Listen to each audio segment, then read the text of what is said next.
ദിവസം മുമ്പ് സീറോ മലബാർ സഭയുടെ മേജർ രാജർഷവും അദ്ദേഹത്തിൻ്റെ വികാരി പാമ്പ്ളാനി പിതാവിൻ്റെയും ഒരു സർക്കുലർ പുറത്തിറങ്ങിയതായിട്ട് നമുക്കെല്ലാവർക്കും അറിയാമല്ലോ. തിരുവാങ്കുളം ഇടവകയെ സംബന്ധിച്ചിടത്തോളം അത് ഇല്ലിസിറ്റ് കുർബാനയ്ക്ക് വേണ്ടി ഇല്ലിസിറ്റായിട്ടൊരു സർക്കുലർ ഇറക്കി എന്ന് മാത്രമേ ഞങ്ങൾ കണക്കാക്കുന്നുള്ളൂ. കാരണം തിരുവാങ്കുള ഇടവക കഴിഞ്ഞ 21 മാസങ്ങളായി ഇവിടെ ഏകീകൃത കുർബാനയാണ് അർപ്പിച്ചുകൊണ്ടിരിക്കുന്നത്. ഈ ഏകീകൃത കുർബാന വെറുതെ ഞങ്ങൾക്ക് ലഭിച്ചതല്ല. തിരുവാങ്കുള ഇടവക സംബന്ധിച്ച് നിയമ പോരാട്ടങ്ങളിലൂടെയും അതിലേറെ ഞങ്ങളുടെ പ്രാർത്ഥനകളുടെയും ഫലമായി ഇവിടെ നിന്ന് ഞങ്ങൾക്ക് ലഭിച്ചതാണ്. തിരുവാങ്കുളം ഞങ്ങൾക്കറിയാം. തിരുവാങ്കുള ഇടവകയെ സംബന്ധിച്ചിടത്തോളം 1976 ഇവിടെ ഒരു പള്ളി സ്ഥാപിച്ച് അത് കൂദാശ ചെയ്യുന്നത്. അന്ന് ഇവർ തദ്ദേശീയരായി 40ഓളം കുടുംബങ്ങൾ മാത്രമാണ് ഈ ഇടവകയിലുണ്ടായിരുന്നത്. അതിനുശേഷം 1996 ഇത് ഒരു ഇടവക കുരിശുപള്ളിയായിട്ട് ഇവിടെ ഒരു പ്രോവികാരിയച്ഛനെ പോസ്റ്റ് ചെയ്ത് വരുമ്പോൾ അന്ന് ഏകദേശം 350ഓളം കുടുംബങ്ങളുണ്ടായിരുന്നു. ഈ 350 കുടുംബങ്ങൾ കേരളത്തിൻ്റെ അങ്ങോളം ഇങ്ങോളം ഉള്ള ക്രിസ്തീയ കുടുംബങ്ങളിൽ നിന്ന് ഇവിടുത്തെ ഇവിടെ ഈ തിരുവാങ്കുളം ഏരിയയിലുള്ള അല്ലെങ്കിൽ എറണാകുളം ഏരിയയിലുള്ള വ്യവസായ മേഖലകളിൽ ജോലി എടുക്കാനായിട്ട് വന്ന നല്ല കുടുംബങ്ങളിൽ ജനിച്ച് വളർന്നു വന്ന ഇവിടെ സ്ഥിരതാമസമാക്കിയ കുടുംബങ്ങളാണ്. ഇന്ന് ഈ 2025 വർഷത്തിൽ തിരുവാങ്കുളം ഇടവകയെ സംബന്ധിച്ചോളം 420 കുടുംബങ്ങളും ഈ ഇടവകയിലെ ഈ 2021 ഏകീകൃത വിശുദ്ധ കുർബാന ചെല്ലണം എന്നൊരു തീരുമാനത്തിലേക്ക് സഭ 1999 ചർച്ച തുടങ്ങിയ കാര്യം 2021 തീരുമാനമായിട്ട് പുറത്തിറങ്ങിയപ്പോൾ ഇവിടെ ഞങ്ങളുടെ വികാരിച്ചെ കണ്ടു. ഞങ്ങൾ പറഞ്ഞു ഏകീകൃത കുർബാന നമുക്ക് ചെല്ലണം, അത് മാത്രമേ ഇവിടെ സാധ്യമുള്ളൂ. ഇവിടുത്തെ പാരിഷ് കൗൺസിൽ ഏകാണ്ടമായി തീരുമാനിച്ചു.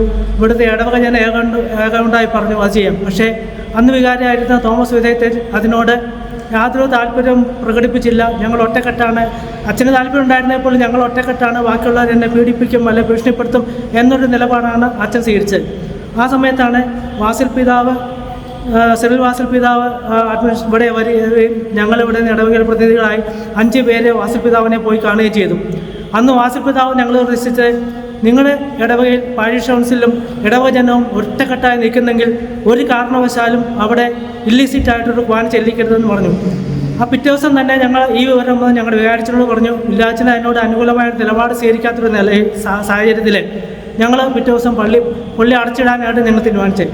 ആ നില ഏകദേശം 49 ദിവസത്തോളം പള്ളി അടഞ്ഞു തന്നെ കിടന്നു.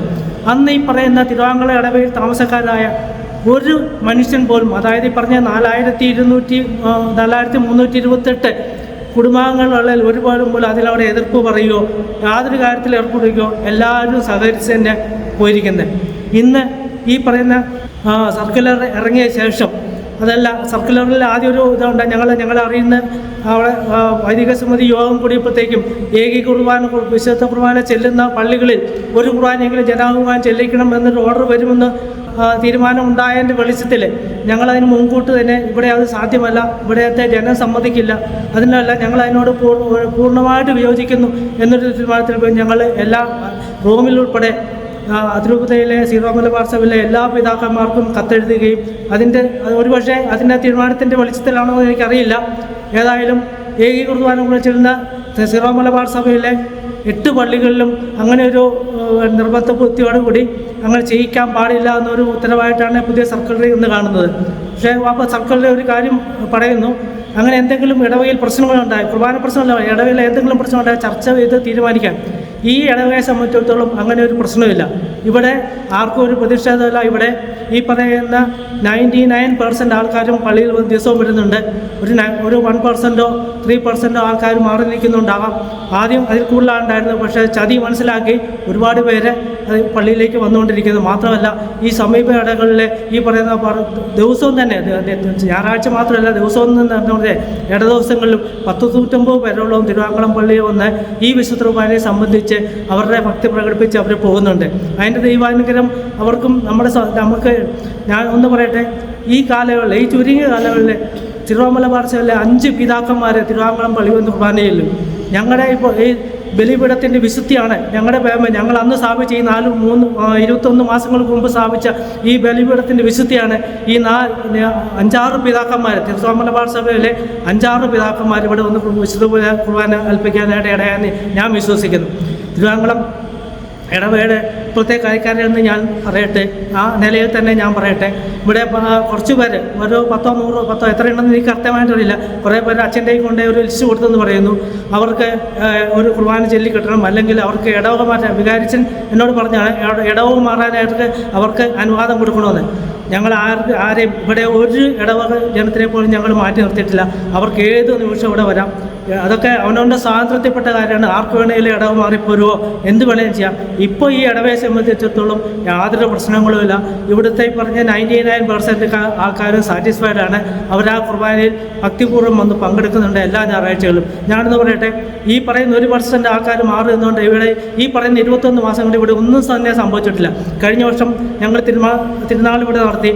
തിരുനാളിന് 3500 3750 പേര് ഇവിടെ വന്ന് ഭക്ഷണം കഴിച്ച് വളരെ തൃപ്തിയോടെ അവർ പോയി. റെക്കോർഡ് കളക്ഷനായിരുന്നു. ഈ 1% ആൾക്കാരുമായിരുന്നു റെക്കോർഡ് കളക്ഷനായിരുന്നു ഈ വർഷത്തെ പെരുന്നാളിന് കിട്ടിയത്. അതുകൊണ്ട് ഒരു കാര്യം മാത്രമേ എനിക്ക് പറയാനുള്ളൂ, ആരും ഇവിടെ പ്രതിഷേധത്ത് വന്നാലും അത് തിരുവാങ്കുളം ഇടവയിൽ നടക്കില്ല. ഞങ്ങൾ നാളത്തെ കഴിഞ്ഞ് വിശുദ്ധ തോമസ് ലീഹായുടെ പെരുന്നാളാണ്. നമുക്കും അവനോടൊപ്പം പോയി മരിക്കാമെന്ന് പറഞ്ഞാൽ ആ വിശുദ്ധൻ്റെ കാൽപാദങ്ങളെ എത്തിച്ചുകൊണ്ട് രക്തം ചിന്തിയാലും ശരി തിരുവാങ്കുളം പള്ളിയിൽ മറ്റൊരു കുർബാന സമർപ്പിക്കാൻ ആരും ഇങ്ങോട്ട് പോരണ്ട, അത് നടക്കുകയില്ലെന്ന് ഉറപ്പിച്ച് പറഞ്ഞുകൊണ്ട് ഞാൻ എൻ്റെ വാക്കുകൾ അവസാനിപ്പിക്കും.